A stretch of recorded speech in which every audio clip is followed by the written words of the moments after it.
Estamos de regreso, Realidad en Contexto, Boreal Televisión. Saludando a los amigos televidentes que nos sintonizan cada día a las 8 de la noche en este su programa Boreal Televisión, Realidad en Contexto, por las plataformas digitales, por el programa, muchas visualizaciones en Facebook, en YouTube, todas las redes sociales. Y también mucha gente me dice que ve el programa en la calle, especialmente porque el programa no va dirigido a una clase social de los que ven por ahí sensacionalismo, de los programas que se hacen con sangre. O entretenimiento. Los que están entintados de sangre. Entonces nosotros sí tenemos un público selectivo al que le llega el contenido de este programa y nos lo dicen abogados, jueces, fiscales, muchas personas importantes del país. Yo le voy a responder la pregunta que usted me hacía. Una libra de pollo debe andar por los 100 y pico de pesos. Por supuesto. Debe andar. Por ahí anda 100 pesos. 100 pesos, 110, 115 sí. pesos cuesta una libra de pollo que al consumo. Ahora bien, si es que tienen estos excedentes que dicen los productores, lo correcto es que el Estado Dominicano, por medio de cualquiera de sus órganos, por ejemplo, el Instituto Nacional de Estabilización de Precios, que es una dependencia que entendemos, como dice el gobierno central, que debe pertenecer al Ministerio de Economía, Planificación y Desarrollo, pues entonces debe el Estado establecer absorber ese exceso, debe estabilizar el precio, que debe ser menor, porque no debe ser el mismo precio que tenemos nosotros de 100 pesos la libra, crudo, no debe de ser ahora que hay una superpoblación.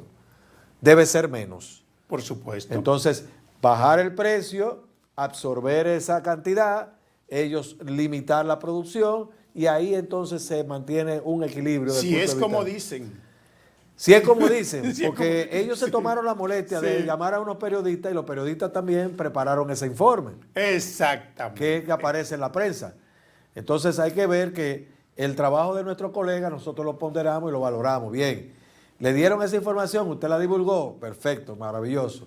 Ahora bien, si es que existe ese excedente, si es que existe, volvemos a repetir e insistimos, si es que existe ese excedente, entonces lo que tiene que hacer el Estado es absorberlo, estabilizar el precio, que entendemos que es mucho. Y venderlo a través de 100 pesos cuesta por una libra de pollo es mucho. Sí. Y entonces bajarlo de manera que haya mayor desenvolvimiento, mayor circulación de este producto y mayor consumo, ¿cómo no?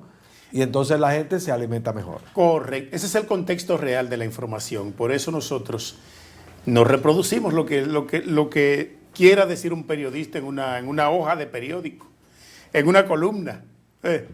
Ese es el contexto.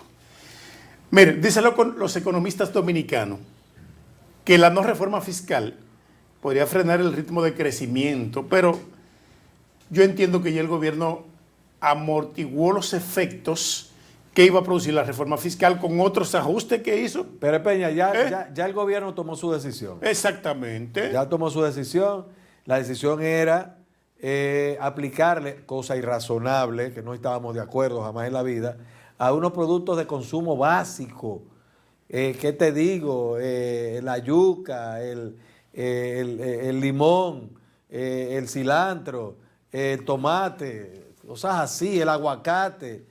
Entonces, definitivamente, eso no iba a ser posible grabarlo. Entonces, hay que ver que ya ellos desistieron de esa idea y lo que están es con los préstamos. Sobre esa base se están capitalizando. No va a haber una distribución tal cual como se contratan los préstamos, porque ahora les consiguieron ¿cuántos fueron? 500 millones de dólares para la protección del medio ambiente. ¿Usted cree que se lo van a entregar todo a la protección del medio ambiente, a evitar que, por ejemplo, que haitianos se metan en un humedal o que desmonten una determinada montaña en la cordillera central? No, para nada. Haitianos y dominicanos, porque estamos hablando de los haitianos como caso que se resalta, porque son extranjeros, pero aquí los dominicanos lo hacen también, aquí afecta muchísimas áreas del medio ambiente. Y no es verdad que esa cantidad de dinero entregada por la Organización de las Naciones Unidas se la van a dedicar exclusivamente al motivo por el cual fue contratado. Eso se distrae eso se da otro uso. Que es lo que estamos diciendo, que es la alternativa que el gobierno tomó después de presentar esta irrazonable, insensata posibilidad de gravar estos bienes de consumo masivo de la canasta familiar básica, y entonces al no poderlo hacer, en vez de lo que tenían que hacer era eficientizar la elusión y evasión del pago de los impuestos. Eso es lo que había que hacer, pero no lo hicieron. Ahora ya se van a quedar con los préstamos, reciclando esa situación, y sobre esa base va a haber, lo que estoy diciendo, una alteración de lo que establece la ley, porque el contrato hecho por el Estado es para un determinado, el contrato de préstamo hecho por el Estado es para un determinado fin. Y en ese sentido es que las organizaciones internacionales lo conceden, esos fines. Ya el Banco Mundial, el Fondo Monetario Internacional, las Naciones Unidas, lo que fuera. Te voy a prestar esto o te voy a donar esto para que tú hagas tal y tal cosa, pero no lo van a hacer. Así es. Pero las mafias que se producen en el país y que son dirigidas por haitianos, usted cree que son haitianos, detrás hay dominicanos que son cerebros que dirigen esas mafias, incluso desde la frontera, Por eso yo he dicho que si es verdad que existe el DNI en el país y si funciona como funcionaba antes, pudieran estar bien activos en la frontera, porque yo creo que allí hay dominicanos que siempre han vivido de ahí, del tráfico ilícito, el tráfico de influencia, el contrabando, y podemos presumir aquí, es una presunción, pero también pudiera ser una realidad de que muchos dominicanos estén negociando con las pandillas haitianas para mantener el tráfico de influencia, el contrabando y lucrarse por ahí. No lo dude. Y la ciudad más próxima al país es la capital haitiana, Puerto Príncipe. Por Jimaní, a pie, usted cruza Puerto Príncipe. En fracciones de minutos ya está en Puerto Príncipe. Si la banda se lo permite. Bueno, ahora es un poco difícil, pero recuerde que pudiera existir lo que acabo yo de expresar, una alianza entre muchos dominicanos en la frontera y esos pandilleros de Haití para ese tráfico de influencia y ese contrabando y todas esas acciones delincuenciales que se verifican en la frontera cada día. Bueno, lo que pasa es que esas bandas, según los reportes internacionales, funcionan con unos peajes. Entonces tendría que haber alianza con todas estas distintas ramificaciones de las bandas, porque se menciona las bandas grandes, las grandes asociaciones, pero son distintos grupos, distintos conglomerados que van pasando dependiendo de las comunidades en las que se van ubicando, porque eso es local. Olvídese de eso, esas bandas son locales. Eso es aquí en Santiago o en Moca o en Navarrete, eso es local. Entonces hay que estar claro que cuando ellos funcionan es en base a esa localidad y por eso que tienen el control. Efectivamente, eso es así,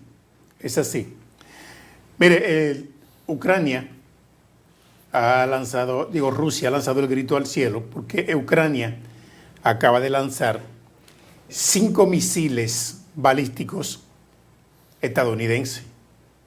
De los Estados Unidos, nosotros decíamos que Estados Unidos en los últimos años ya no tiene la intención de meterse en escenarios de guerra, pero sí, de manera indirecta, está financiando a los países que apoya con mucho dinero y mucha logística armamentista para forzar la guerra en el mundo, porque usted dijo hace un rato que especialmente los demócratas cuando están en el poder en Estados Unidos, ellos financian la venta de armas a todos los países que están en conflicto.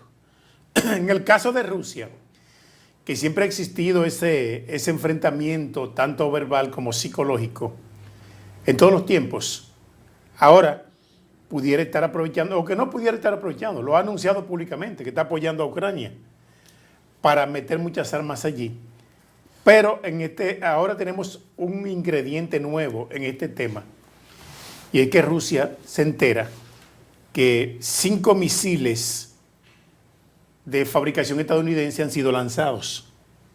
Y Rusia se está preparando ahora porque el escenario de guerra de Rusia y Ucrania Putin de manera inteligente, que es un soldado de guerra, hombre bien entrenado en la guerra, antes de ser presidente, no ha utilizado el arsenal militar de destrucción masiva, las bombas, los misiles, los drones, los aviones no tripulados que destruyen poblaciones completas, provincias completas que terminan la humanidad. Él no lo ha utilizado. Él ha utilizado las armas más sencillas para tener este enfrentamiento con Ucrania. Y la está guardando precisamente esperando este conflicto bélico que el mismo Putin lo ha anticipado. Ha dicho incluso en algunas reflexiones que el mundo está a milésimas de segundo para una confrontación mundial. Lo ha dicho Putin de manera textual. Esto nos dice a nosotros que él no ha utilizado ese arsenal militar de destrucción masiva y nuclear para esperar ese posible enfrentamiento con Estados Unidos. Hay que estar claros en cuanto a nuestra posición con respecto a la comunidad internacional.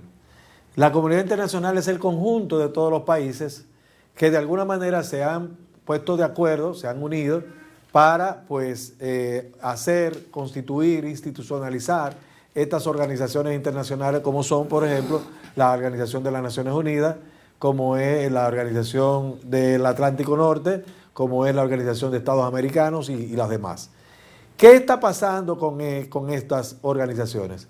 Que cada una tiene una visión diferente del ejercicio del poder y lo único que ha dado la oportunidad, la posibilidad de que una sea, de acuerdo a sus criterios, mejor que la otra, es el hecho de tener unos ejércitos más fuertes o menos fuertes. Y ahora ya se ha venido estableciendo, por lo menos después que entró el siglo XXI, porque de la Primera y la Segunda Guerra Mundiales, en esas guerras, pues Estados Unidos siempre demostró esa supremacía. Pero después de que pasó esta Segunda Guerra Mundial, terminada en 1945, la segunda mitad del siglo XX le dio siempre la ventaja a los Estados Unidos. Pero al entrar en el siglo XXI, ya hay otros elementos, ya hay otros, protagonistas. Y en ese sentido, China, Rusia y otros países emergentes, como en este caso la India y Pakistán, que surgieron después de la Segunda Guerra Mundial, para ponerle esos dos ejemplos nada más, como no, también Brasil en América Latina y otros más, han fortalecido sus ejércitos. Así las cosas, hay unas organizaciones internacionales como son los BRICS, que son Brasil, la India, China y Rusia, en primer lugar, pero ya se han expandido. Ya hay otros países como Irán, Arabia Saudita, que han ido uniéndose a estas organizaciones y hoy día ya la visión de lo que era el poder y la visión de lo que era la democracia no es la misma. Así las cosas, Putin en Rusia, con sus organizaciones internacionales, sus relaciones que las tiene y su poderío económico también, ya no está tan desprotegido como pudiera estar cuando no tenía estas alianzas. China está reunida hoy en el G20 en Río de Janeiro. Y la posición de China y la posición misma de Brasil, que se quede claro, pertenecen al G20 y pertenecen al BRICS, ambas. Y ellas están diciendo, los dos países le están diciendo a Estados Unidos, no es verdad que con este permiso que le das a Ucrania vas a poder hacer lo que quiera. Y el mismo Estados Unidos tampoco le ha permitido, aún permitiéndole, concediéndole, dándole permiso, no le dice a Moscú no, tiene que ser en el área de Kursk nada más. Porque si atacas a Rusia en el lado de Moscú, entonces corremos el riesgo de que se usen las armas nucleares que tiene Putin, que ya en el día de hoy emitió un decreto diciendo al país que la va a utilizar. Vamos a la pausa, regresamos en breve. Realidad en Contexto.